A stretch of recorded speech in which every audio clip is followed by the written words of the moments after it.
მოგესალმებით ძვირფასო ინტერნეტ მაყურებლებო. ეთერშია ინტერნეტ ტელევიზია PKTV-ის გადაცემა საზოგადოება.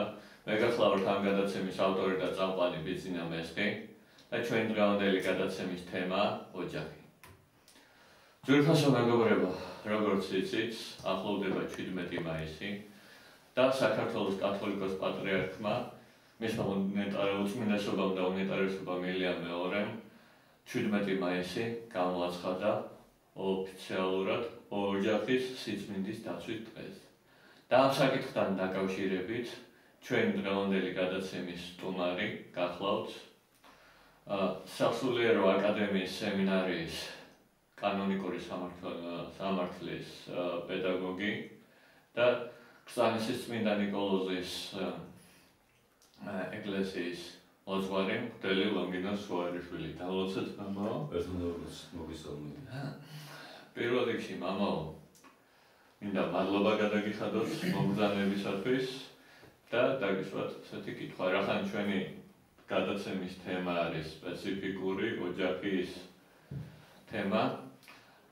მინდა თქოთ განმარტება ოჯახის თვითონ, რას ნიშნავს ოჯახი, რა ფენომენია და შემდგომ ვდელოთ საუბარი. ოჯახის თემას რაც შეეხება, თვითონ ზოგადად სამუშაო ქრისტიანულ შეფასებას შევეხებოდეთ ოჯახის შესახებ, საცა ყველაზე მაღალი რანგით არის წარმოჩენილი ოჯახის სიწმინდე, ოჯახის რაობა, როგორც ერთ-ერთი საიდუმლო და როგორც ერთ-ერთი, ასე ვთქვათ, მცირე ეკლესია, რომელიც გაიგებებულია ქრისტეს ხელთან. მე მინდა აქვე ხაზი გავუსვა თვითონ ზოგადად მანამდეც რა დამოკიდებულება არსებობდა ოჯახის თემასთან დაკავშირებით სხვადასხვა კულტურასა და სხვადასხვა ხალხებში. აი, როგორ ვთქვათ, ძველი რომაელები, ძველი წარმართული ქვეყანა, რომელსაც შეიძლება ვთქვათ პირდაპირი კავშირი არ ჰქონდა ქრისტიანულ მოძღვრებასთან, ქრისტიანობასთან, მათაც კი განსაკუთრებული ყურადღება ჰქონდა და განსაკუთრებული დამოკიდებულება ოჯახის სიწმინდესთან დაკავშირებით. აი, რომაულ სამართალში ჩვენ გვაქვს ესეთი განსაზღვრება თუ რა არის ოჯახი. ესე პირდაპირ ესე წერია, რომ ოჯახი არის ქალისა და კაცის კავშირი, ურთიერთობა ცხოვრების ბოლომდე და ერთობა რჯულსა და სამართალში. რა თქმა უნდა, ქრისტიანულმა მოძღვრებამ სხვათა შორის საეკლესიო სამართალში აი ეს ფორმულირება გადმოვიდა პირდაპირ.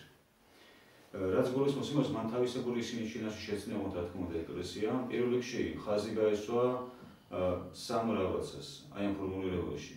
პირველი ეს არის ქალისა და კაცის კავშირი, ანუ თავიდანვე ხაზი გაესვა, რომ ერთსქესიანთა ქორწინება და ასე შემდეგ, ან ქალისა ქალთან, კაცისა კაცთან ყოველ დაუშვებელი ეს ასე ადამიანის ბუნებაში არიჯდა. მეორე, ურთიერთობა ცხოვრების ბოლომდე ნიშნავდა იმას, რომ ოჯახური ურთიერთობა, ანუ ქალის და კაცის ერთმანეთთან დაკავშირება, ეს არ წარმოადგენდა რაღაც არაფრიან გარიგებას, ან დროებით გარიგებას, რომელიც თქვა გარკვეული ვადის შემდეგ გამოიწურებოდა და ისინი დაცილდებოდნენ და ყველა თავის გზას დაადგებოდა. ანუ ეს იყო, რომ მთელი ცხოვრება ერთად უნდა ეცხოვრათ. და მესამე, ერთობა რჯულსა და სამართალში იგულისხმება რელიგია და სამეცნიერო კანონთან მათი მორჩილება, ოჯახის დამოკიდებულება.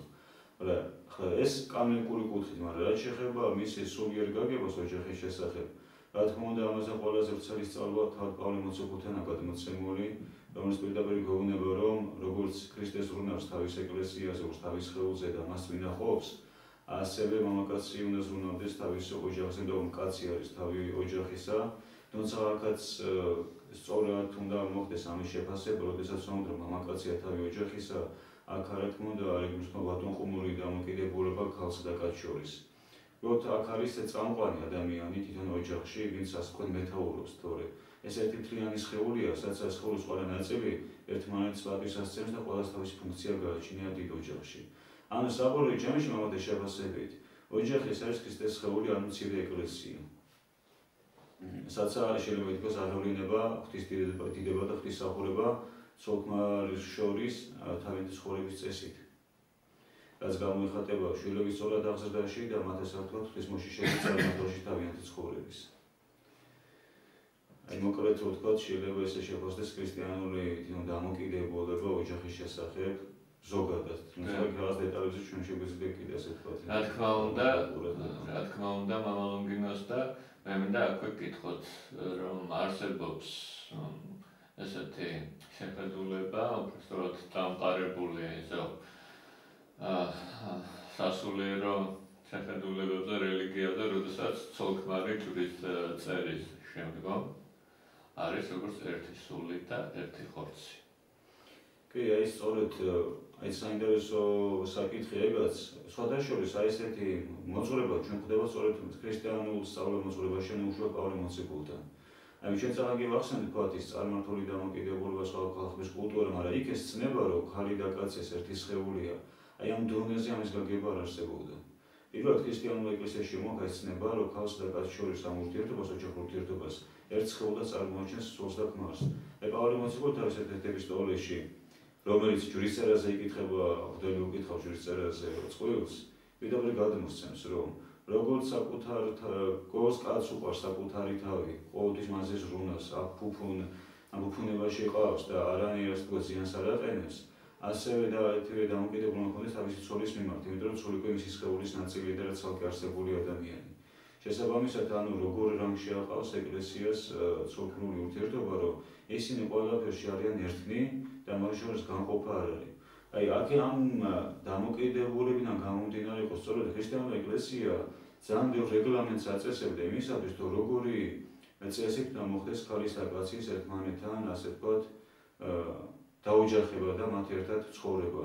რომ ის არის აზროვნებაში, ასე ვთქვათ, შეხედულებებში უნდა იყო რა თქმა უნდა საერთო აზრები უნდა ჰქონდეთ და თუნდაც ეს მცირე რაღაცები მათ შორის დაპირისპირება უნდა გამოიწვიოს და რაც თავარია ორივე მათგანი სულიერ ყოფილიყო ის სიტუაციაში ჩამოყალიბებული რომ ერთმანეთის აზრების პატივისცემა ესწავლათ რაც თავარია რომ ოჯახური ურთიერთობა და ზოგადად ორი ადამიანის ურთიერთობა ყველაზე მეტად დამოკიდებული ერთმანეთისადმი მსხვერპლის გაღების უნარში რომ ერთმანეთს შეეძლოს ერთმანეთის მსხვერპლი გაიყოს ანუ მხოლოდ ეს ეგოისტური მიდგომა რომ მარტო მივიღო სარგებელი ანუ რაც მე მომწონს ხოლო სიამოვნება მივიღო ესე არ არის სიამოვნებას ბევრი ასე ვთქვათ ოქრისდაურაც ახლავს თავდადებაც ახლავს და ხშირად შეიძლება გაკეთვის ისე გაკეთებაც შინარკიდა აი ამაში გამოიხატებოდა ერთ ხორცი არიან ისინი და ერთმანეთი უყვართ ანუ სიყვარულის გარეშე რა თქმა უნდა ოჯახი ვერ შეიქმნება და არც უნდა შეიქმნას რა თქმა უნდა ამავე მაშინ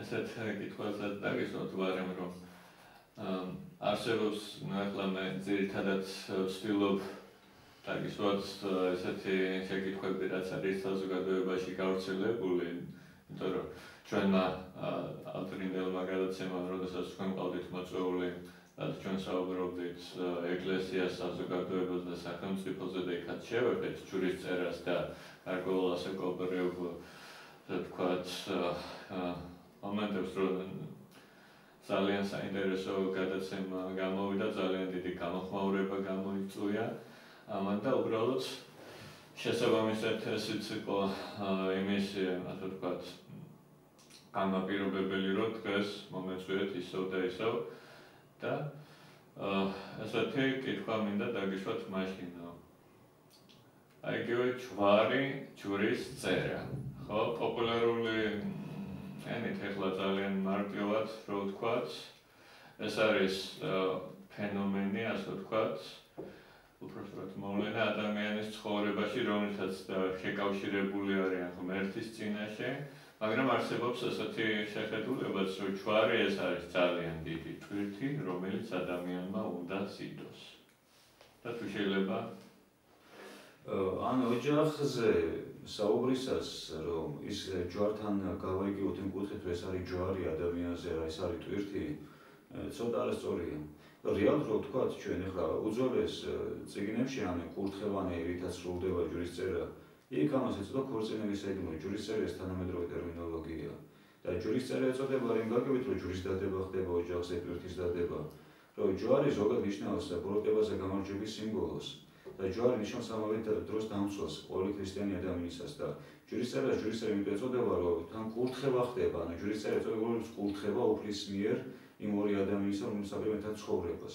და რაც თავარი ჯვრისწერა კიდე გაგებითაც ეწოდა რომ ჯვრის მიერ ანუ ბოროტებაზე გამარჯვების სიმბოლოთი იქნას ეს მათი ოჯახი დაცული ბოროტისაგან ანუ ბოროტი გავლენისაგან რომ მათი ოჯახი იყოს ტკიცე არ დაირღვეს გამყარებული იყოს გამრავლებული იყოს და რაც ისინი გახდნენ მაგალითები სხვა ოჯახისათვის და პირველ რიგში რა თქმა უნდა თავისი შთამომავლობისათვის ამიტომ პირდაპირ გაგებით ხოლო ტვირთი არ არის ოჯახი ერთი რამე უნდა ითქვას რომ ახლა ზოგადად ერთი რამე უნდა ვიცოდეთ ახლა ჩვენ ამ ქვეყანაზე ცხოვრობთ ეს ქვეყანა სამოთხე არ არის ბევრ სიხარულს ბევრი ტკივილიც ახლავს და ტკივილს მე ისე სიხარული ცვლის და ასე ურთიერთმონაცვლეა ტკივილი და სიხარული. ერთადერთი მთავარი, რითაც ადამიანი აი ამ მდგომარეობას უძლებს და სიმხნევით იტანს ნებისმიერ განსაზღვრას. ეს არის მისი სიყვარული და იმედი. და რატო დაუშვა ღმერთმა ორი ადამიანის ერთმანეთთან შეკავშირება? ადამიანი ცალკე ცხოვრობდეს, ის არ არის თავისუფალი არანაირი ტვირთისაგან. პირიქით, უფრო მძიმეა მისი ტვირთი და მას მარტო უწევს ამის ტვირთვა.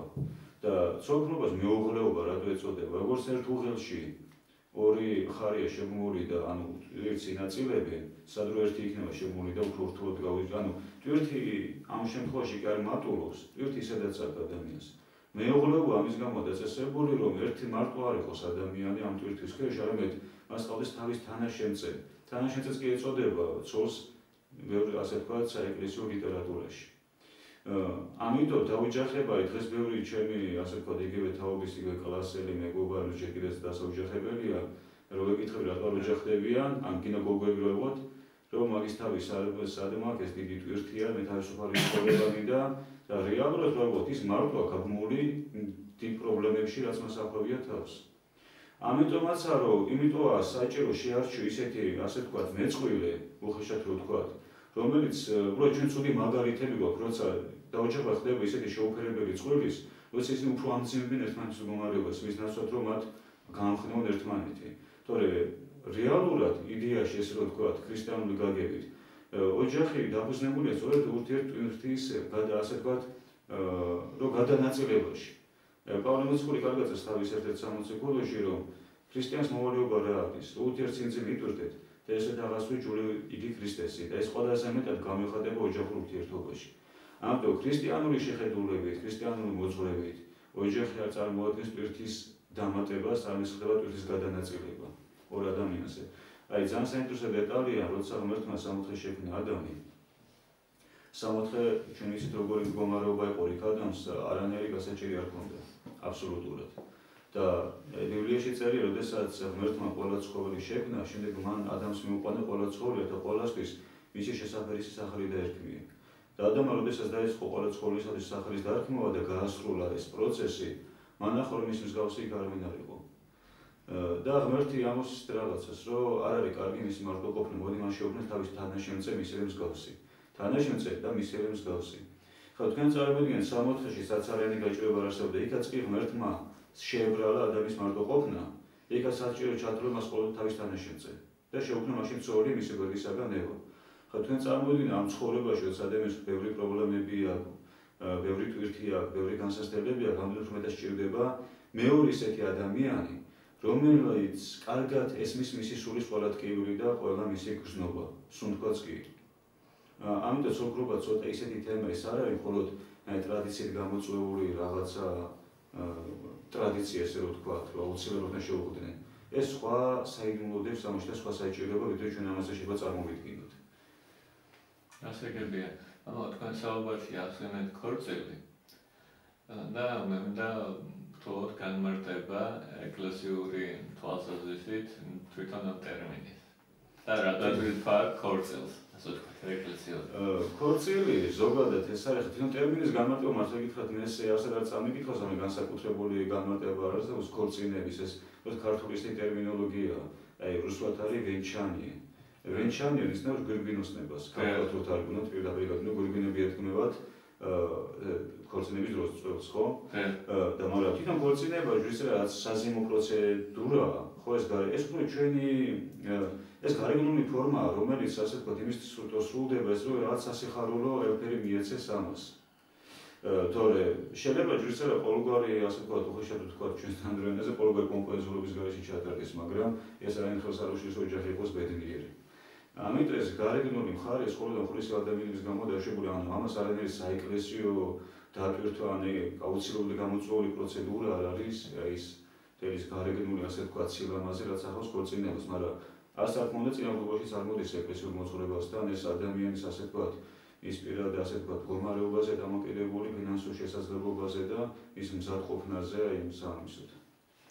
და გაალამაზოს თავისი ეს დღე, როცა ის, ასე ვთქვათ, ამ მნიშვნელოვან, ასე ვთქვათ, საიდუმლოში იყოს მონაწილეობას, იმიტომ რომ ქორწინება ჩვენთვის არის ერთ-ერთი საეკლესიო საიდუმლო, ეკლესიამ ეს ერთ-ერთი საიდუმლოთაგანი გახადა აი ეს პროცედურა, რასაც ქვია ქალისა და კაცის ერთმანეთთან დაკავშირება და დაქორწინება. დიდი მადლობა მამაო საინტერესო განმარტებისთვის და მინდა ესე დავუბრუნდე ჯურისწერის თემას და თუ შეიძლება კიდევ ერთხელ გთხოვოთ განმარტება თუ რა ასაკიდან შეიძლება ჯვარის დაწერა და რა სხვაობა როგორ უნდა იყოს ქალსა და კაცის შორის, იმიტომ რომ როდესაც ჩვენ ადრე შევეხეთ ადრეულ გადაცემაში ამ თემას, საინტერესო ასე ვთქვათ ნებათაღელო მოყვანას და ძალიან დიდი ინტერესი გამოიწვია და გთხოვთ კიდევ ერთხელ. აი რა შეეხება ასაკს თუ რა ასაკიდან უნდა მოხდეს საეკლესიო კანონიკით ქალისა კაცის დაქორწინება, ახლა ისტორიულად ხო სხვადასხვა ეპოქაში სხვადასხვა დამოკიდებულება არსებობდა. აი ჩვენ რა ვიყოთ ზოგადად დასავლეთის ქვეყნებში რო გვიან ხდებოდა ქორწინება, იმიტომ რომ ადამიანები გვიანაც მწიხდება, აღმოსავლურ ქვეყნებში, უფრო მუსულმანოში, ირანში, იმაში ჩვენ ვიცით რომ 12 წლიდან 10 წლიდანაც ხდებოდა ქალისა კაცის ქორწინება და ეს ჩვეულებრივ ნორმად იყო მიღებული. საქართველოს ისტორიაშიც გვაქვს ჩვენ შემთხვევები უფრო მეფეების ცხოვრებაში, რომ აი 10 წლიდან ხდებოდა დაქორწინება და ან უფრო ცოტა გვიან. და ბოლოს ჩვენ გვაქვს რუის ობრინისის ძეგლის წერა, რომელიც 1204 წელს გაიმართა დავით აღმაშენებლის დროს და იქ პირდაპირ გვაქვს ერთ-ერთი კანონი, სადაც წერია, რომ ქალი 12 წლამდე ადრე არ გათხოვდეს და 12 წლიდან ისე დაშვებული იყო მისი ქორწინება. ამიტომ ჩვენ ვერ ვიტყვით, რომ ზუსტად რეგლამენტირება როგორი ხდება. ზოგადად რა თქმა უნდა ის უნდა იყოს ჩეკიზიკურად მომზადებული ამისთვის ქალის და კაცის პირველ რიგში ქორწინებისათვის. მაგრამ ყველაზე მთავარი ჩვენ რა ასაკეთს უნდა დავაწესოთ, ეს მაინც არის პირობითი. ანუ დღევანდელი ტრადიციით ახლა მაგალითად საბერძნეთის ეკლესიაში არის ესეთი მიდგომა. სანამ სახელმწიფო კანონმდებლობით სრულწლოვანი არ გახდება ქალი ან კაცი, უნდა ეკლესია მათ ჯორს არ წერს. ჩვენ შემთხვევაში ჩვენ სახელმწიფოსთან ესეთი ხელშეკრულება არ გვაქვს, ამიტომ ჩვენ შეიძლება იმაზე ადრე დავწეროთ წყვილს ჯვარი, ვიდრე ეს სახელმწიფო კანონმდებლობით შეიძლება ის ჯერ სრულწლოვანიც კი არ იყოს, თქვა 16 წლის ასაკში დაგვიწერია ჩვენ, ეს არის გამონაკლისი.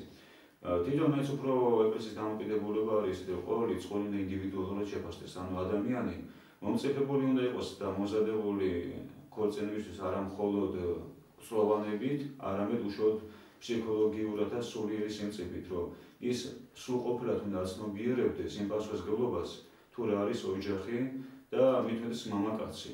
აი იოანე ოქროპირი ესეთ რაღაცას წერს კაცების მისამართით, რომ როდესაც ჩვენ ადამიანი რაღაცა თავის ნიმს ჩაგვაბარებსო, ეს ფული იქნება ძვირფასნით და რამოდენიმე წლით მიდის სხვაგან და გონდა შემინახე, რომ დაუბრუნდები უკან დამიბრუნე. ჩვენო იმ ნიმს ჩაბარებულებს უფრო მეტად ურთიერთობთ ჩვენ საკუთარ რაღაცას, რომ ის ისევ დაუბრუნდეთ პატრონს. და შენ წარმოიდგინე შენი ცოლი, რომელიც არის ადამიანი და სხვისი შვილი, ისინი შენ ამას განდობენ. და მთელი ცხოვრება შენაც აიყვანო, რამდენად მეტი პასუხისმგებლობა მოეკიდო და მეტი პასუხისმგებლობა ულიდე მას. აი ესეთი ზნეობრივი სწავლებას და ანუ ჩვენ თუ ახლა ამას გავითვალისწინებთ, როგორ სიმაღლეზე აქვს და როგორ პასუხისმგებლობა ქორწინება, ესე იგი შეიძლება ადამიანი 30 წლამდე ვერ იყოს ამის მომზადებული. ეს ინდივიდუალურად, მაგრამ საეკლესიო კანონიკით ესეა, რომ კაცისთვის დასაშვებია 18 წლიდან, გოგოსთვის 16-17 წლიდან დღესდღეობით. რაც შეეხება სხვაობას წყვილებს შორის, იცი აქ ერთი თემა, დღეს ახლა ცოტა სხვანაირი მიდგომა არსებობს და პრაქტიკაშიც ხშირია, როცა თქვა ქალი უფრო დიდია მამაკაცი 2-3 წლით, 4 წლითაც.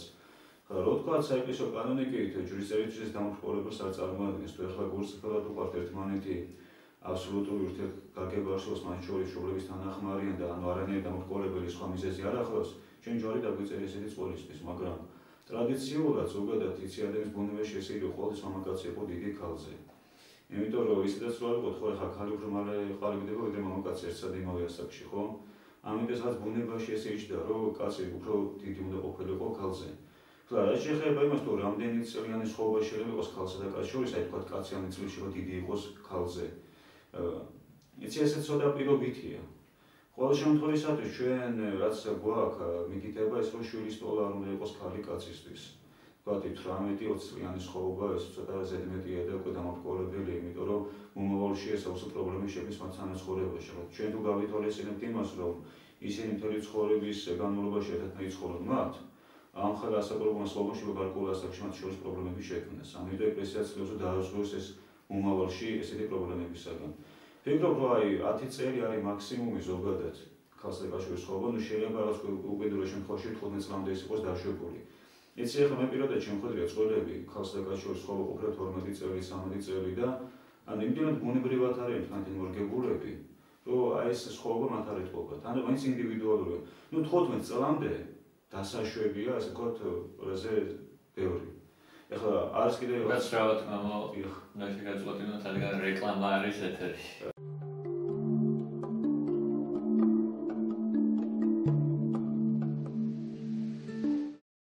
კეთი სესიაშვილი ჟურნალისტური გამოძიების ცენტრი, იგივე ჟურნალისტები და იურისტები ჩვენი უფლებების დასაცავად და ჟურნალისტური გამოძიების ინტერნეტ გამოცემა პრესკავკასია G, ინტერნეტ ტელევიზია PK TV, იგივე პრესკავკასია GTV მდებარეობს თბილისი ჩუბინაშვილი 79-ში პირველი სართული. ან დაგვიკავშირდეთ. ცხელი ხაზი 2961529, 2182519, ვიმეორებ 2961529, 2182519. კლებული სახით გამოვალთ.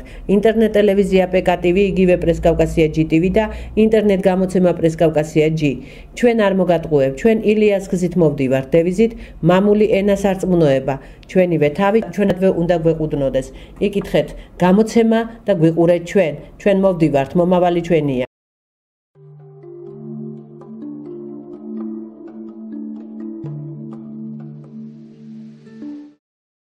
ბრუნდებით პირდაპირ ეთერში ძვირფასო მეგობრებო.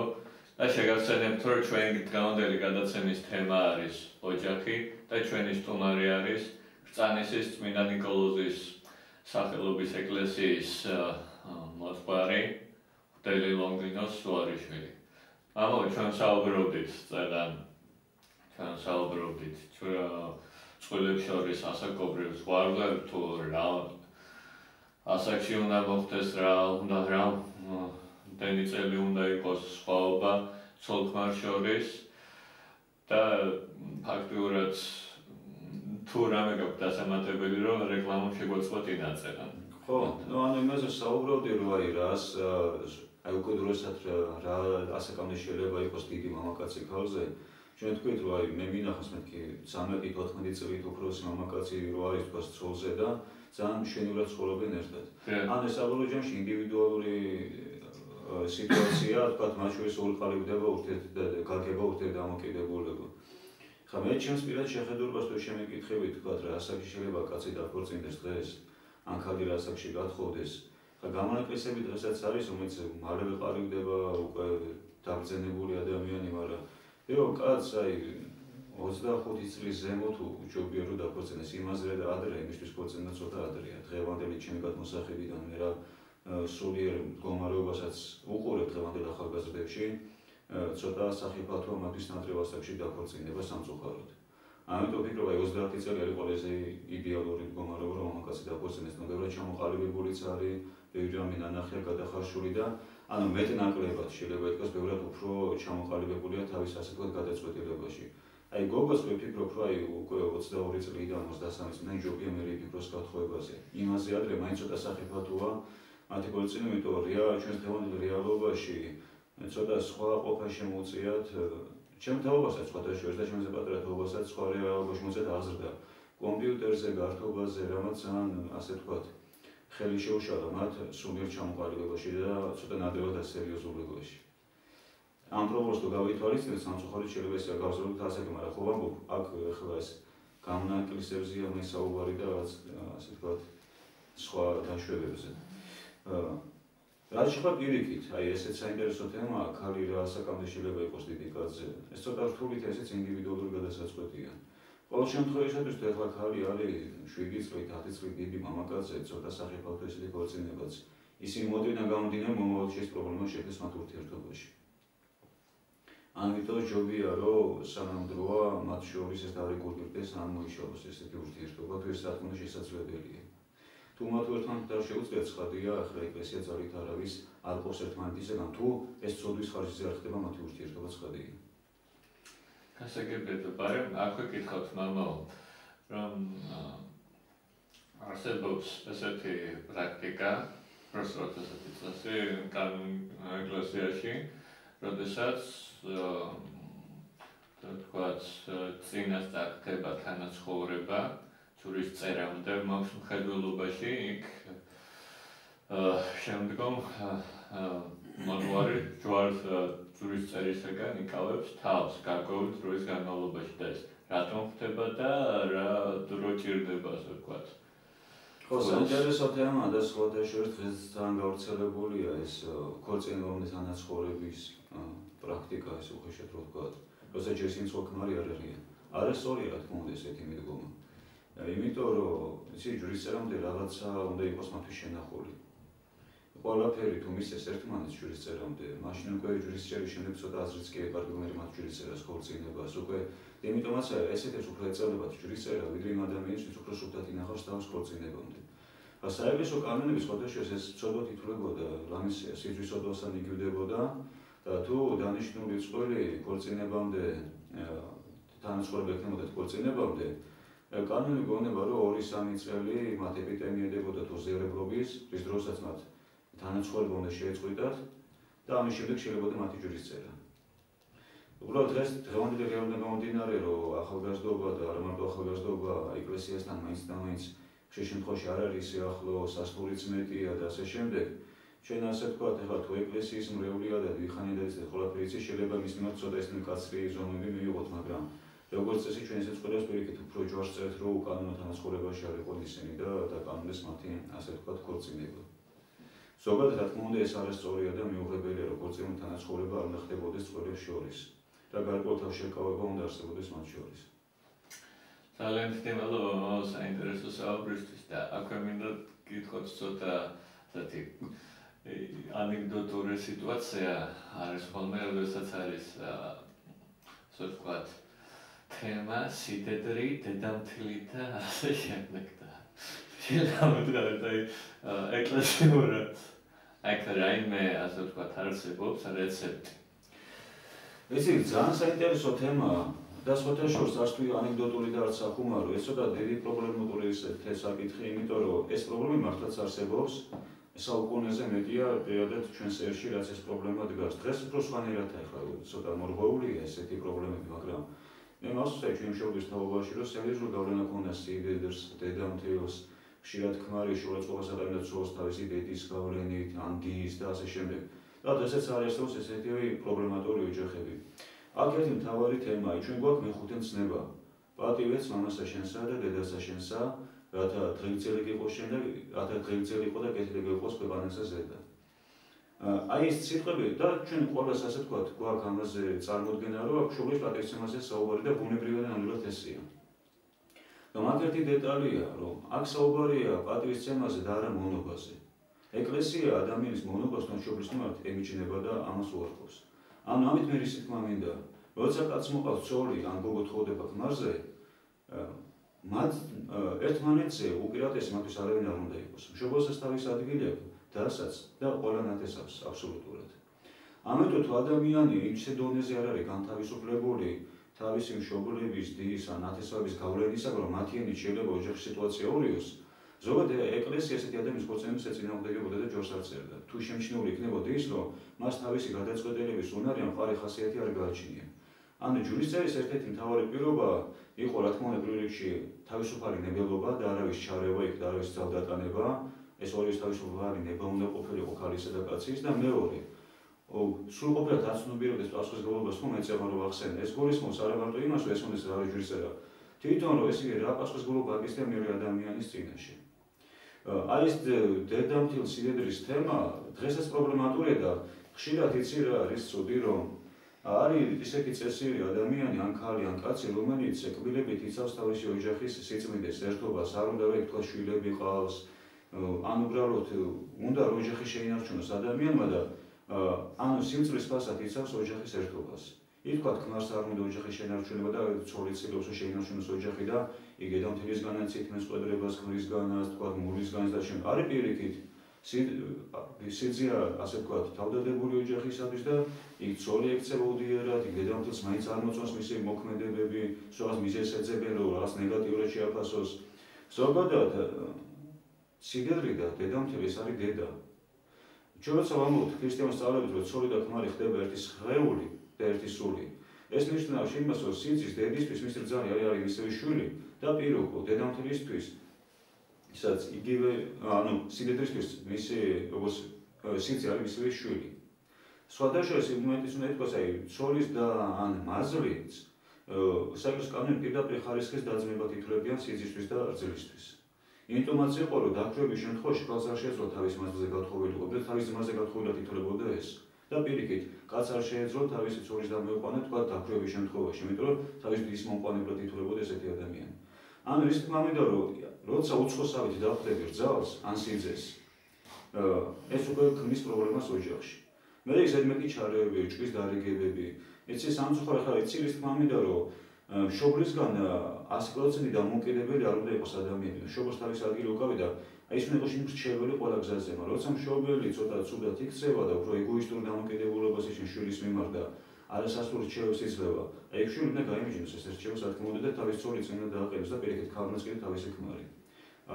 ამიტომ ეს პრობლემა არის. საეკლესიო შეფასებაც ესეთია, რომ პატივისცემა პატივისცემამ დარჩეს, მაგრამ მონობა ეს ყოველდღე მიუღებელია, იმიტომ რომ ეს ყოველთვის ადამიანს ხელს შეუშლის ჯანსაღ ცხოვრებაში. ესეთი ადამიანი ეს ოჯახში ინარჩუნებს და არათუ მარტო ოჯახში, ნებისმიერ სფეროში მას წარუმატებლობა ექნება. და ყველა ადამიანს გვექნება თავისუფალი ნებელობა. და რო დავდექდეთ ღმერთზე მეტად ის გააჩნია ჩვენზე უფლებები, ხო? მაგრამ ძალით ღმერთი ჩვენს არაფერს არ გვაკეთებინებს. ჩვენ გვეუბნება, რომ აქეთ წავალ დაიღუპები, იქით წავალ გადარჩები. არჩევანი შენზე დამოკიდებული. ადამიანი იღებ გადაწყვეტილებას. ამიტომ შეგიძლია უნდა იცოდეს, რომ გოდი შანსი თვალზე და შულს როგორც ძალს ჯაჟით ვერ ატარებ. რაღაც ასაკამდე ატარებ, ხელს შაკიდებ, შენი ხელით აიჭმევ, მაგრამ რაც ასაკი ემატების, ჩვენ ინდივიდუალ ადამიანს ყალიბდება და პირიქით მშობელი ყოველწლიურად მშობელი ცდილობს ხოლმე თამეთი გავლენა არ დაკარგონ შვილზე. და ყოველ სყალების ქვეშ ყავდეს და ჯანსაღად მოაზროვნე მშობელი უნდა ცდილობს აჩვენა მალევე დამწიფოს თავისი შვილი, დამოუკიდებელ ადამიანი გახადოს ის ჯანსაღად დამოუკიდებელი, რა თქმა უნდა და არა თანხმდურად დამოუკიდებელი. როცა თქვა მშობელს აღეს არ უჯერებენ, როცა თვითონ რაღაც გაკეთება უნდათ და როცა რამეს აშოვენ, იქ პატარები არიან და უნდა აპატიო. ეს რა თქმა უნდა არასწორი დამოკიდებულება აბსოლუტურად. რა თქმა უნდა. ამიტომ არ შემეძლია არ კითხოთ ისეთ თემის ირგვლივ, როგორც არის ოჯახის ღირსების და სიწმინდის დაცვა. ეხლა პრინციპში ჩვენ რასაც ვისაუბრეთ, რომ რა პასუხისმგებლობა ოჯახი და რას თავარი ჩვენ ყურადღება გავუნახავთ, რომ პავლე მოციქულის მოძღვრების საფუძველზე ოჯახი არის იგივე მცირე ეკლესია, ქრისტეს სხეული, აქედან გამომდინარე კაცს და ქალსაც დიდი ვალდებულება აკისრიათ ოჯახის სიწმინდის დაცვაზე. ოჯახის სიწმინდის დაცვა პირველში მდგომარეობს რწმენის შეურყევლობასთან, რომ რწმენა არ უნდა შეიყვანოს მათ შორის და ერთმანეთისადმი ერთგულებაში გამოიხატება ოჯახის სიწმინდე ასევე. აი ჩვენ სახარებაში გვაქვს ესეთი მოტივები თქვათ რა მიზეზი შეიძლება დაცოდეს სულქმარი ერთმანეთს. და თქვათ რომ ერთ სხვაზე დაქორწინდეს. ეს ერთად დაშვებულია დაქვრივების შემთხვევაში, რომ უძლურების გამო შეიძლება ადამიანი ვერ დაითმინოს და დაშვებულია რომ მეორედ იქორწინოს და მეორე ღარად ის შემთხვევა.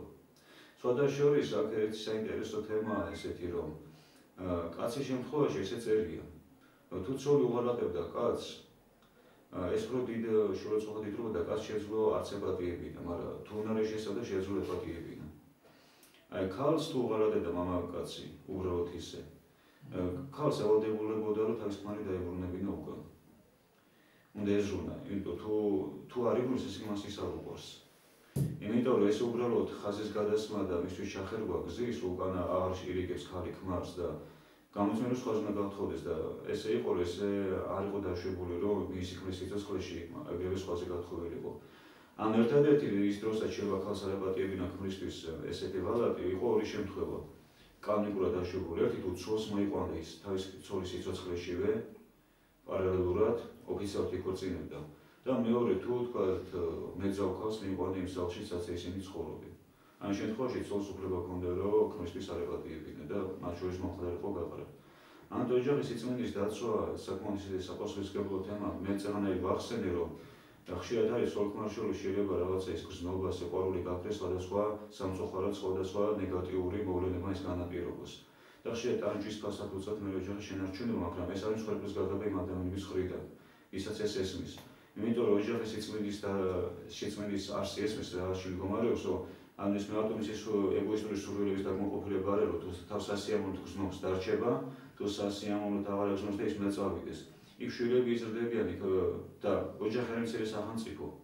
ამიტომ ესეთი პატარა მოვლენებმა, ასე ვთქვათ, პრობლემა გამოიწვია ოჯახის რღვევა, ეს იმას ნიშნავს, რომ სახელმწიფო ჯანსაღია ვერ იქნება.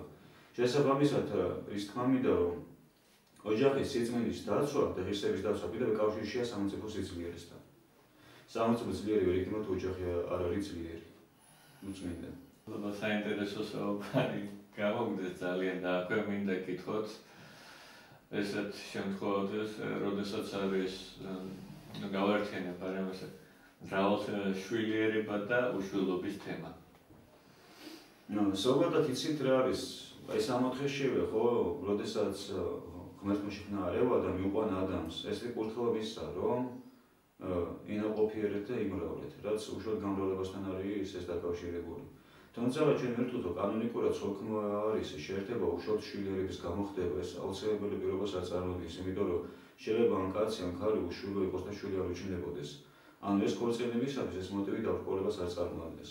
ცხადია, შვილიერება ის უფლის კურთხევა და დიდი სიხარულია და უშვილობა გარკვეული ტრაგედია და ტკივილი ოჯახისათვის, მაგრამ ეს ქალის და კაცის ურთიერთ შეკავშირებას ხელს არ უშლის.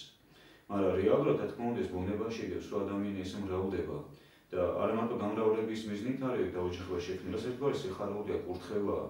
რაშიც ადამიანი თქვა, მომდევნო ადამიანის აღზრდაში რომ მონაწილეობს, ეს ვაცლად გეთხოვა მშობელს, რომ იწევს მშობლობას.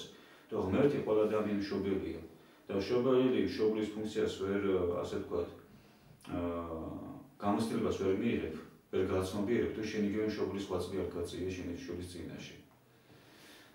ამიტომ თუ ჩვენ მას ვიტყვით, რომ ხელს უშლის თუ არ უშლის ეს ქორწინება, საკუთარ ხელს არ უშლის. თუ ხელოვნური ჩარევით არ ხდება, რა თქმა უნდა, ეს სხვათა შორის კანონში გეწერია, თუ ქალი ქმრისგან დაფარულად მოცელს მოიშლიდა, ანუ ჩვენი ტერმინით აბორტს გაიკეთებდა, კაცი შეეძლო ცოლს გაცილებოდა ეს ამ მოტივით. იმიტომ ეს ოჯახის სიწმინდის და ღირსების წინააღმდეგ წასვლა ითვლებოდა ქალის მხრიდან. ან თუ კაცი აძლევდა ცოლს, ცოლს შეეძლო რომ გაყროდა ამ მოტივით ქმარს, თუ ის თქვათ მოცლის მოშლას აძლევს. ეს დაშვებული, იმიტომ რომ თუ ეს უფლის კურთხევა შეიძლება და ფაქტიურად ამის ხელოვნურად შეწყვეტა მოცლის მოშლას დიდ ცოდვასთან არის დაკავშირებული. იმდენი ცოდვასთან რომ უმჯობესია ოჯახი დაირღვეს, ვიდრე ქალმა მოცილველი მოიშალოს. ქრის ძალდატანებით. გასაგებია. და აქვე არის სამწუხაროდ ის მომენტი იცი შეიძლება ცოტა უხეშად ჟღერს, ახლა ჩემი დღევანდელი საუბარი უბრალოდ ჩაუღრმავდით ამ თემას, ახლა უფრო ბევრ დროც არ იქნეს ამას, მაგრამ მეგობრებო, ეკლესია რა არის დაშვებული, თუმცა ეს უცებ კი არ ხდება. ეგ თქმა უნდა ეკლესია მოუწოდებს შეგონებისკენ, მოთმინებისკენ, ლოცვის კანონსადებს ადამიანებისკენ, ხა ყველა ოჯახში თმის ხდება ესეთი რაღაც დაძაბულობები, ოჯახი არ არსებობს, რაღაც დაძაბულობა არ არსებობდეს. ეს ყოველი განსასწრელი ამ დროს ადამიანს აწრთობს სიმტკიცეში. ამიტომ ამისაც არ უნდა შეგვეშინდეს და უნდა გვეგონოს, რომ რაღაცი ქრისტიანული ოჯახი ისე მიდის, რომ კამათის არ ხდება ცოლ-ქმარს შორის. ეს რა თქმა უნდა ხეს ესეთი ზღაპრული წარმოდგენას არ უნდა გქონდეს ჩვენ, მაგრამ აქ საუბარია იმაზე, რომ თუ ესეთი გადაულახე პრობლემები არის, უკიდურეს შემთხვევაში ეკლესია ამ ფორმასაც მიმართავდა, ანუ ამის უფლებას აძლევდა ადამიანს. გასაგებია, აქ შემიძლია გითხრათ, შულად აყვანასთან დაკავშირებით ამას როგორ უყურებთ ეკლესია? შვილად აყვანა სხვათა შორის ერთ-ერთი დიდ საქმედ ითვლება. რა თქმა უნდა, ვალდებულება არ ეკისრია ცოლ-ქმარს, თუ ეხლა ბიოლოგიური შვილი არ უჩინებათ, რომ 20 წლში შვილი აიყვანოთ, მაგრამ ეს ეკლესია დაშვებულია და განსაკუთრებული ლოცვებიც კი არსებობს შვილად აყვანის. როცა ცოლს და ქმარს მიყავთ ეს აყვანილი ბავშვი ეკლესიაში და მუდმივად მათ განსაკუთრებულ ლოცვას უკითხავს, ისედაც ხდება, ანუ საეკლესიო წესით ამ ბავშვის დაკანონება მოს მათი შვილის. და სხვათა შორის ესეთი კანონიც კი გვაქვს, თუ მოხდა მერე და ბიოლოგიური შვილი ეყოლათ, ეს აყვანილი შვილი და ბიოლოგიური შვილი პირველი ხარისხის დადაძმა არიან. შესაბამისად, მათ შორის ისეთვე ნათესაობარი, ისეთი კავშირი გვაქვს ორ ბიოლოგიურ დაძმას შორის. შვილად აყვანის ძალიან სათნოება. ხშირად არის, იცი, ადამიანები უშვილები არიან და ინახავენ კატას, ძაღლს და რაღაცამით არიან გატაცებულები და ამაში იკლავენ დროს. და შემდეგ როცა მოსულნი მithქვამს, რომ ამას არ ჯობია ბავშვი აიყვანოთ. ადამიანი ჯერ იმისთვისაც ამხარა მადლია, რომელსაც არ დედის ითბო, არც მამის ითბო, უყურადღებოთ არის და ამ დროს დედას და მამას აგზნობინებ. ჩემ არდეს ხვალსა დაგიფასდება ღმერთის წინაშე და თვითონ მათთვისაც ნუგეშია, რომ ბავშვი გაიზრდებენ ოჯახში და მოვulis. ეს ძალიან დიდი გმირობა და დიდი, ასე ვთქვათ, მოწყალების საქმეა შვილად აყვანა და ასე ვთქვათ, პატრონი ბავშვის გაზრდა. გაცრავთ ის რეკლამა გვაქვს ეთერში. რეკლამა ეთერში ძვირფასო მეგობრებო.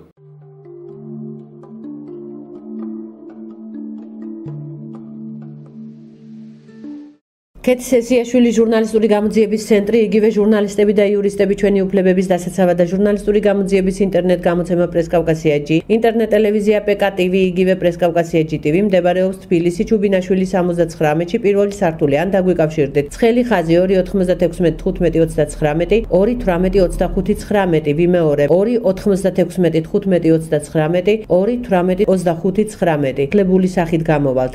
ინტერნეტ ტელევიზია PK-TV, იგივე პრესკავკასია-ჯი TV და ინტერნეტ გამოცემა პრესკავკასია-ჯი. ჩვენ არ მოგატყუებთ, ჩვენ ილიას გზით მოვდივართ დევიზით მამული ენას არწმუნოება. ჩვენივე თავი ჩვენადვე უნდა გვეყუდნოდეს.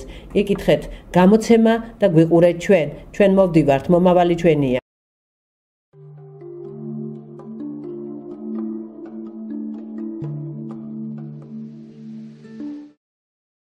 ძვირფასო მეგობრებო, დავბრუნდით პირდაპირ ეთერში და უბრალოდ ჩვენ შეგახსენებთ ისევ ჩვენი გადაცემის თემას, ეს გახლავთ ოჯახი და გამოწვეულია იმის გამო, რომ 17 მაისს აღინიშნება ოჯახის სიწმინდის დაცვის დღე, რომელიც დაადგინა საქართველოს კათოლიკოს პატრიარქმა. მამაო, ჩვენ საუბრობდით ოჯახის სიწმინდეზე, საუბრობდით შვილად აღვანაზე და აქვე მინდა გითხოთ ამ შემთხვევაში როგორ უყურებს ეკლესია იმ ოჯახებს, თავშოთ რომელსაც შვილი არ უჩნდება და გარკვეული პრობლემები, ჯანმრთელობის პრობლემებს გულისხმობ. აქ თუ არის რაიმე დრო დაწესებული და საერთოდ ნოშმარი გაეყარონა. გაეყარონ, შენარჩუნდეს ოჯახი და ასე შემდეგ. სხვათა შორის განსაკუთრებული ძველი აღთქმა. აი ძველ აღთქმაში ცოლ-ქმარს თუ შვილი არ უჩნდებოდა, ეს ითვლებოდა ღვთისმსახურად და ხშირად იყო რომ ტომი იკვეთავდა იმ ადამიანებს. ძველ აღთქმაში ესეთი მკაცრი წარმოდგენა რატო იყო? ჩვენ ვიცით რომ ძველი აღთქმაში ეს ებრაელთა შტოს ჰქონდა აღთქმა მიცემული, რომ მათგან განკაცებული იყო მესია. შესაბამისად ებრაელებში ანუ იყო ეს 12 ტომი და ყველა ტომში სავალუტოდ მოაზრებული იყო, რომელიღაც ტომიდან მაცხოვრებელმა განკაცებული იყო. ამიტომ ყოველი ცოლ-ქმარი, ვინც იყო უშვილეს, იმას ნიშნავდა, რომ ეს იგი მისგან მომავალში მაცხოვრებელი განკაცდებოდა და თქოს ის ამ კურთხევას იყო მოკლებული. ამიტომ აი ღვთისმშობლის მშობლების შემთხვევაში თუნდაც როდესაც იოაკიმე ჩადიოდა ყოველწლიურად იერუსალიმში, რომ სხერყლი შეეწერა დაწესებულ დღესაც იყო ძველი აღთქმის რჯული დაწესებული. ერთ-ერთ დროს, როცა ის მოხუცებული იყო, მღვდელმთავარმა უფლება აღარ მისცა სხერყლი შეეწერა მოტივით, რომ ასადგან შვილი არ უჩნდებოდეს, იგი სუფლისაგან უფლის კურთხევას არის მოკლებული. და ამ გლოვის და ასე ვთქვათ ტრაგედიის შემდეგ ხდება, რომ ორივე მათგანს ცოლს და ქმარსაც ანგელოზი ეცხადება და უწყოს მათ შვილი შეეძინება და მათგან დაიბადა ღვთისმშობელი, რომელიც გახდა ღმერთის დედა. ახალი აღთქმა რა თქმა უნდა ესეთი მკაცრად ესე ნეგატიურად არ უყურებს უშვილობას. ერთი მთავარი მოტივი რა არის? თუ ეს კაცმა იცის თავიდანვე ან ქალმა გათხოვებამდე, ეს არ უნდა დამალოს ჯვრის წერამდე, არავითარ შემთხვევაში. თუ ქალმა კაცმა დამალო თავის ესეთი პრობლემა და ჯვრის წერის მერე გაირკვა, ამ შემთხვევაში დასაშვებია ეკლესია ვერ შეაკავებს, რომ შეიძლება ის როგორც მოტყუებული ადამიანი, მეორე ადამიანი დაარღვევს ეს ქორწინება და მე მომავალში სხვა ადამიანთან იქორწინოს. მაგრამ ზოგადად ქორწინების აი დამორყოლებელი მიზეზებს შორისაც არის ჩამოთვლილი ზოგადად ეკლესიურად, უშვილო მდგომარეობა დამორყოლებელ მიზეზად არ ითვლება. რა თქმა უნდა, მე არ გულისხმობ იმ შემთხვევაში და მამაკაცთან დაკავშირებით უნაროა თანაცხოვრებისათვის მამაკაცი ესე ვთქვათ. ამ შემთხვევაში მისი ქორწინება თქმა უნდა არ შეგვიძლია მეორე ადამიანის განსაცდელი შეაგდებს. ხოლო უშვილობის თემასაც შეეხება ეს დამორყოლებას არ ქმნის კანონიერი ქორწინებისათვის. და არც რა თქმა უნდა არანაირი ვადა არ დაწესებული, ვთქვათ, აი 5 ან 10 წლის განმავლობაში შვილი არ შეეძინათ, რომ ამის შემდეგ ქალს ან კაცს უფლება ეძლევა, რომ წავიდეს და სხვასთან დაქორწინდეს და ეს პირველი ქორწინება დაარღვიოს. იმიტომ მე თავიდანვე აღვნიშნე, რომ ცოლ-ქმრული თანაცხოვრება, ესა ქორწინება ქალის და კაცის პირდაპირი გაგებით მარტო ამისთვის არ არის შვილი უნდა გაუჩნდეს. ისინი ხდებიან მეუღლეები, რომ უთიეციბძიმი იტვირთონ, რომ ადამიანი მარტო არ იყოს. ამიტომ შვილებს კიდე დამატებითი უფლის კურთხევა, მაგრამ თუ ეს არაა მათ ცხოვრებაში, ეს რა თქმა უნდა ხელსაუბრიშვილს მათ ურთიერთსიყვარულს. ძალიან დიდი მადლობა. ესე იგი პირობითად ასე ვთქვათ არანაირი ვადა არ არსებობს. არა, რა თქმა უნდა, უშვილობის შემთხვევაში ვადა კი არა, პირიქით ეს ტკივილი ოჯახის, ეს კაცი იქნება უშვილო თუ ქალი, უფრო ქალებს აქვს ეს პრობლემა ხშირ შემთხვევაში. ის თანაგზნობას საჭიროებს ამის გამო და არა მიტოვებას. ამიტომ თუნდაც სიყვარულიც ორ შორის საფრთხე თანაშრომობა უნდა გამოხატოს კაცმა ესეთი ცოლის მიმართ და არა ის რომ მარტო დატოვოს და წავიდეს სხვასთან. რა თქმა უნდა ზიდონ ერთმანეთის ტვირთი, რადგან პასუხს აგებენ ღმერთის წინაშე, არა საბოლოო. იცით, ჩვენ ყოველს ბევრი ესეთი სამაგალითო ოჯახები, ელია მართალი რა ვთქვათ, მან შვილი არ ყავდა, მაგრამ მთელი ერის მამა იყო, ხო? ანუ ღმერთი ადამიანს ცარიელს არ ტოვებს. ეს უნდა ვიცოდეთ. თუ ერთი რაღაცა უნდა შეაკრე ადამიანს, ღმერთი აქვს მას სხვა რაღაცით ჩაუნაცვლებს. თავი ადამიანი ის მიიღოს მოკვლისაგან მადლობით. და შემიძლია აქვე აკითხოთ ესეთი მტკივნეული თემა, როგორიც არის აბორტი.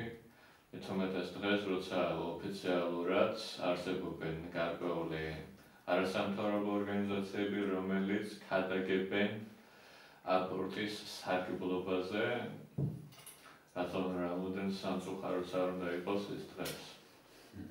აბორტი პრობლემატური თემაა და ძალიან ძლიერი ცოდვაა. და რატო ეს ცოდვაა? მაწმინდა მამათა სწავლებით და საეკლესიო კანონიკით. ესე წერია, რომ აი მაგალითად დღეს არის ესეთი კანონი, ვიცი რომ ესე იგი გამიჯვნა ხდება ემბრიონსა და ნაყოფს შორის. ემბრიონი ეწოდება ახალ ჩანასახს და ეს დაახლოებით 2 წლების 2 დღემდე ემბრიონი ეწოდება. როცა ის ადამიანის ფორმას იღებს და ბავშვი ყარიბდება და უკვე ნაყოფს ეძახიან და ანუ ნაყოფის დროს უკვე არ შეიძლება აბორტის გაკეთება. კანონში პირდაპირ წერია ესეთი რაღაცა, ბასილიდის კანონებია, სადაც წერია რომ არ აქვს მნიშვნელობა ბავშვი გამოსახველია ჯერ თუ გამოსახული, ანუ გულისხმობს ჯერ ემბრიონი თუ ნაყოფი. ორსულობის ნებისმიერ სტადიაზე მოსვლის მოშლა ეს არის მკვლელობის თვალსაზრისით ცოდვა. ამიტომ ეს ეკლესია ყოველთვის ეწინააღმდეგება მოსვლის მოშლას, რა მოტივითაც არ უნდა იყოს ეს გამოწვეული. ეს შეიძლება ოჯახში განსასწრელი იყოს, შეიძლება ეს იყოს უკანონო ბავშვი და ნათესობა არ უნდა გაიგონ, მაგრამ ღმერთმა რადგანაც მისცა ადამიანს ბავშვი, იმიტომ რომ იცით რა მინდა ხაზი გაუსვა, რომ თანაცხოვრების შედეგად კი ისახება ბავშვი, მაგრამ ეს ღმერთის განგებით ხდება. და ყოველ თანაცხოვრების დროს არ ისახება ბავშვი. ეს არის საშუალება, რომ ეს ბავშვი ისახება, თორე ბავშვს ახავს ღმერთი. ამიტომ ყოველი ბავშვი, ყოველი ჩასხვალ ბავშვი ეს უფლისგან მოვლენილ ადამიანად. ამიტომ ეს არის რაღაც ხორცის ნაგრი ჯოგნიში. დავასუსტებისაც ეგრეთ წოდებული უკანონო შვილები ამ შემთხვევაში არის ღმერთისგან მოვლენილი. ამიტომ ეკლესია უკანონო ბავშვების ცნებას არ აღიარებს. სამწუხაროდ ეკლესიის უკანონო ბავშვი არ არსებობს.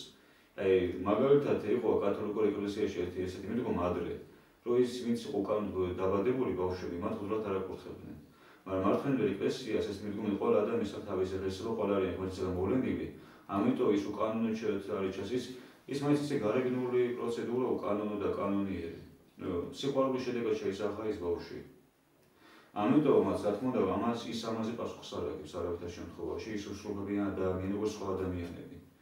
ამიტომ ის არის ღმერთისგან მოვლენილი და ქალი რა გზითაც არ უნდა დაურსულდეს ეს შეიძლება უკანონოდ იქნება თუ შეიძლება მე ხმართან პრობლემა აქვს და აღარ უნდა ამას ბავშვი გაუჩინოს. ეს უფლისგან მოცემული ბავშვია და ბავშვი ყველა ვარიანტში მან უნდა გააჩინოს აუცილებლად. ამიტომ აბორტის თემა საკმაოდ დიდი ცოდვა და დღეს მით უმეტეს შეიძლება ვთქვათ ჩვენ სერვერს ერთ-ერთი დიდი ცოდვა რაც აწევს ეს არის მასიური აბორტები რაც კეთდება. და ზედ კეთდება სწორედ აი ამ უწესო ცხოვრების შედეგად რუსულდებიან ახალგაზრდა გოგოები და არ მარტო ახალგაზრდა გოგოები. ერთ არსებობს ესეთი აზრიც, მოსმენია რომ აბორტის შედეგად მოგვდინებული შვილები პირდაპირ სამოთხეში ხვდებიან განსაკუთრებული ადგილი აქვთ მათ მიკუთვნებული როგორც უცნობი. ეს ცოტა ესეთი თემა, რომელიც აღქმას რთულია, მაგრამ რეალობა რა არის, რომ ეკლესია კიდე რატო ეწინააღმდეგება აბორტის კეთებას, ესე მკაცრად. არა მარტო ის რომ კაცის კვლავ ითვლება, სულის კვლავიც არის მშობელი, იმიტომ რომ ყოველი ბავშვი შემიძლია უნდა მოინათლოს. ნათლობის გარშე ცხონება არ არსებობს. ანუ საერთოდ სწავლებით როცა შენ აბორტს ეკეთებ, ესე იგი მას უკვე წირავი მისაწვდომი მოუნათლავს უშევ, რომ მას სული ხო გააჩნია. ეს მოცელშია თუ მოსლის გარეთ, ეს ჩვენი თვალისთვისაა, თორე მას უკვე სული გააჩნია. ამიტომ ის სულსაც უყავს ესე დედა ესე დროს. აქედან გამომდინარე, რომ ამ ხრივას უფრო მძიმებს ადამიანის მდგომარეობას, ეს აბორტის ცოდვა. ამიტომ აბორტის კეთების შედეგად ბავშვი ცხონდეს, ის სწავლება ეკლესიაში არ არის. გასაგებია. დიდი მადლობა მამა ლონგინას და დასასრულ მე მინდა გითხრათ უკვე როგორც მოძღვარს და რომელსაც მრავალ შვილიან მშობელს, მამას რას ურჩევდით თანამედროვე ოჯახს. იცი, ახლა მე ჩემო ხრიდან შეიძლება ურჩიო, ახლა მე ცოტა ვერ გავკეთებინო დიდი გამოცდილება მაქვს, ან ზუსტად ვიცი ის რეცეპტი რა არის აუცილებელი ბედნიერი ოჯახისათვის. პირველ რიგში მე მინდა ის ურჩიო, რომ დაოჯახება ეს არ არის საჩქარო საქმე. ხშირად არის ეს გოგოებს ან ბიჭებს მშობლები აძალებენ, რომ დროზე ცოლი მოიყვანა, ან დროზე გათხოვდი. იცი, ადამიანმა უნდა მოიყვანოს ის, ვისაც ზუსტად გადაწყვიტოს და ეს თავარია. როცა მოყავს ადამიანს ცოლი ან თხოვნდება ვიღაცაზე, მას უნდა გქონდეს გადაწყვეტილი ის ცხოვრება ეყვარება ის. ანუ მათ შორის დაქორწინების მოტივად არანაირი ეგოისტური სურვილები არ უნდა იდოს. და მეორე რიგში შეიძლება ოჯახმა ვერ გაამართლოს. ან ისეთი ცოლი ვერ შეხვდეს, ვთქვათ როგორიც გეგონა, აქ მარე ვერ შეხვდეს. იცი, ეს არის ჯვარი. და ყველა ადამიანს თავისი ჯვარი აქვს. ამიტომ ჯვარი მე სიხარული კატაროს ადამიანმა. იმიტომ რომ ღმერთიც არ ილსტარტოებს არც ერთ ადამიანს. და ამ მოთმინების ფასად ღმერთი სხვა მოდის აუცილებლად მისცემს ადამიანს. რა თქმა უნდა, უფალი მოწყალია და როდესაც არ გვაძლევს ჩვენ ისეთ განსაცდელს, რომელსაც ვერ დავძლევთ. რა თქმა უნდა, ღმერთის იმედი ყოველთვის მოქმეdes ადამიანს და ეს მთავარია წამყვანია ჩვენი ცხოვრების. მოგრმასი მადლობა კიდევ ერთხელ მამალონგინოს მობრძანებისათვის, საინტერესო საუბრისათვის. ძვირფასო მეგობრებო, შეგახსენებთ კიდევ ერთხელ, რომ ჩვენ დღევანდელი გადაცემის თემა იყო ოჯახი. ჩვენი სტუმარი იყო ქრწანისის წმინდა ნიკოლოზის ეკლესიის მოძღვარი მღვდელი ლონგინოს სუარიშვილი. ეთერში იყო ინტერნეტ ტელევიზია PKTV-ის გადაცემა საზოგადოება. მე გახლავართ ამ გადაცემის ავტორი და წამყვანი ბიძინა მესხი და როგორც ყოველთვის გემშვიდობებით PKTV-ის დევიზით ჩვენ მოვდივართ, მომავალი ჩვენია.